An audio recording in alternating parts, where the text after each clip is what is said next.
everyone, welcome back to my channel. In today's video we're going to see about Sadiksha Sahani, a 22-year-old MBBS student who went missing in November 2021. Before me going into the details, let us go into the video.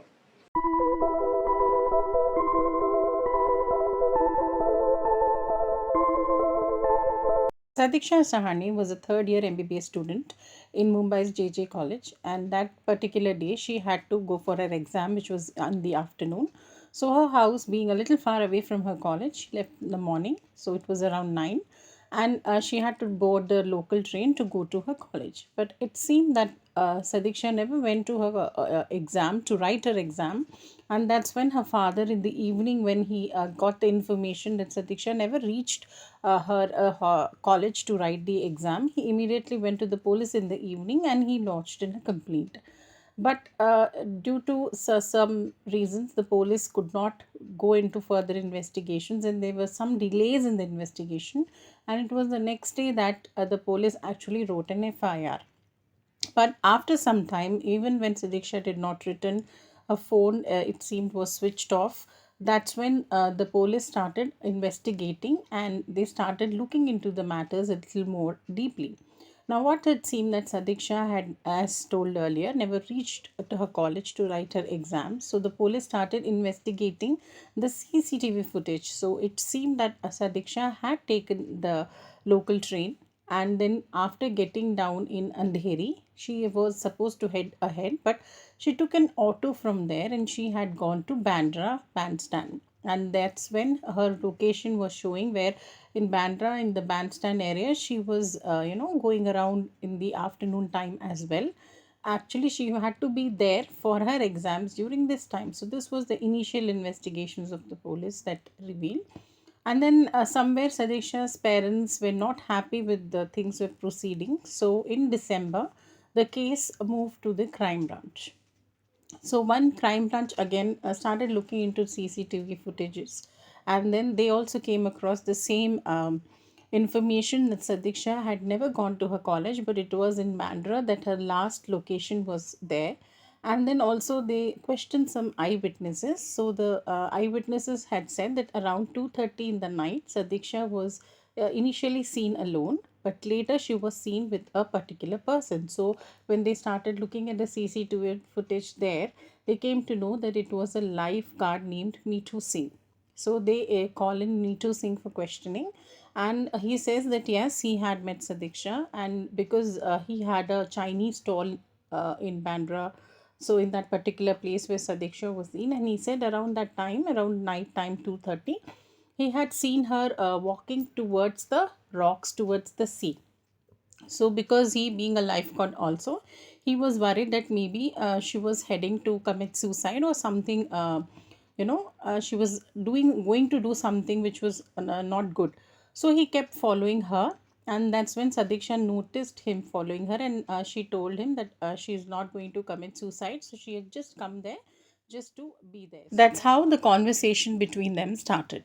So it seemed that they had become a little friendly, and they had even clicked some selfies. And he said that he had left that place, and he had, because Sadiksha said that she was waiting for someone, she was waiting for a friend to come. So he said around 3 he had left that place, taking her number just in case if he wanted to call on her and check.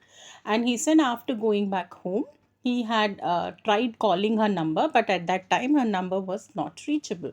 So was the initial investigation that the police did, or the crime branch did, and it revealed that it was his statement.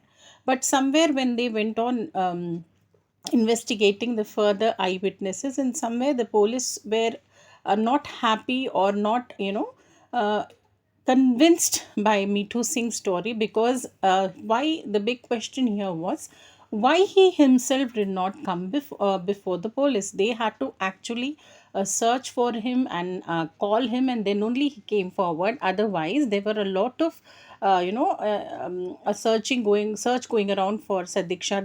The police had put out posters everywhere so that people would come up with some kind of information about the missing girl.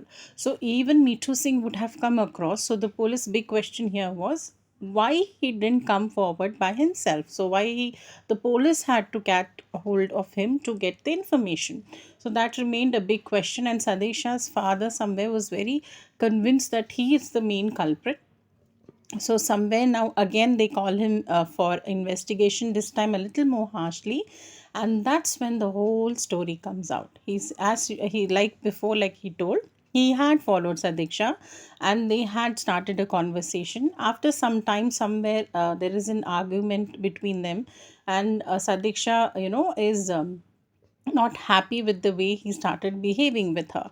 So that's when in an in anger he just pushes her and she falls in the rocks there, and that's how she gets hurt and she dies. So he says that he got a little worried. So now Meetu Singh had decided that he is going to dispose of the body. So he decided a spot which was 100 to 150 meters from the sea, from the place where they were. And earlier in 2016, a teenager had drowned in that particular spot, and that teenager's body was never recovered. So Meetu Singh was very well aware of that place. So he decided that's where he's going to dispose of Sadiksha's body. So, with the help of the life jacket, so that the body is afloat, he takes the body along with, and that's when he releases the body at the bottom of the sea, because he makes sure that it doesn't, come up later.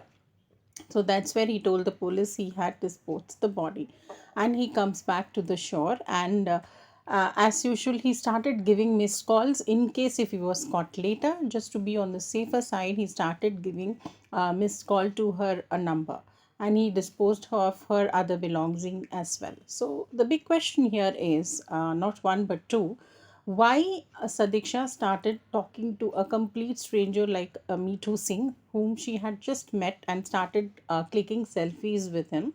And the other question is why she never went for her exam, and she chose to be there in Bandra. So these were the big questions that police also were thinking, and they were trying to find an answer, but yet they yet to get an answer for all this. His father is really hoping that some kind of closure comes to this case. And recently, in 2023 February, the Mumbai police, along with the Coast Guard, started searching for Sadiksha's body. Unfortunately, the body is yet to be traced, and I hope the family gets some kind of closure. Do drop in your comments and share your views. Please do share, like, and subscribe. Thank you.